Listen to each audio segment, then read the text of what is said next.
Hi hello నమస్తే. ఇలాంటి వ్యక్తులకు పొరపాటున కూడా సహాయం చేయవద్దు, లేదంటే జీవితాంతం విచారించాల్సి ఉంటుంది. సహాయం చేయటం చాలా మంచి గుణంగా పరిగణించబడుతుంది. మన పెద్దలు కూడా ఎదుటి వారికి సహాయం చేయటం మంచిదని చెప్తూ ఉంటారు. అయితే ఎంత అవసరమైనా సరే సహాయం చేయకూడని వ్యక్తులు కూడా ఉంటారని మన పెద్దలు చెప్తూ ఉంటారు.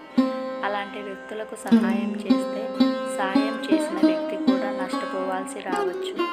ఎవరెవరికి దానం చేయకూడదో ఈ వీడియోలో తెలుసుకుందాం. మొదటిది మద్యం. మద్యం మత్తుకు బానిసైన వారిని పెద్దగా నమ్మలేం.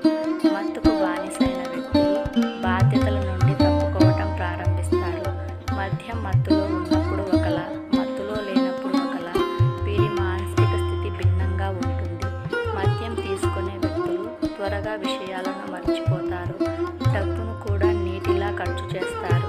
అందుకే అలాంటి వారికి సహాయం చేసినా పెద్దగా ప్రయోజనం ఉండదు. రెండవది, జీవితంలో ఏ విషయంలోనైనా సంతృప్తి చెందని వ్యక్తులు ఎప్పుడు విచారంగానే ఉంటారు. అలాంటి వ్యక్తిని ఏ విధంగానూ సంతోషపెట్టలేము.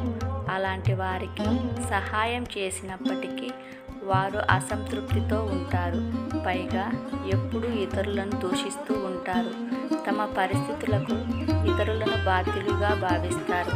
అటువంటి పరిస్థితులలో అసంతృప్తితో ఉండేవారికి సహాయం చేసిన ఫలితం ఉండదు.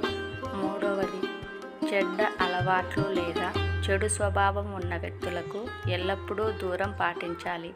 అలాంటి వ్యక్తులకు సమాజంలో అవమానమే దక్కుతుంది. అలాంటి వారికి సహాయం చేయటం వల్ల ప్రయోజనం ఉండదు, పైగా నష్టాన్ని ఎదుర్కోవలసి ఉంటుంది. అందువల్ల చెడు స్వభావం ఉన్న వ్యక్తులకు ఎప్పుడూ దూరంగా ఉండాలి.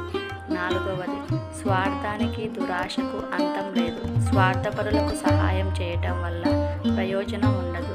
అలాంటి వ్యక్తులకు డబ్బంటే అమిత ఇష్టం.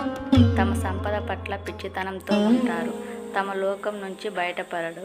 అందువల్ల స్వార్థపరులకు సహాయం చేయటానికి బదులు వారికి ఎంత దూరంగా ఉంటే అంత మంచిది. ఈ వీడియో నచ్చినట్లయితే లైక్ చేయండి, షేర్ చేయండి, సబ్స్క్రైబ్ చేయండి. మరొక మంచి వీడియోతో మీ ముందు ఉంటాను. Thank you for watching.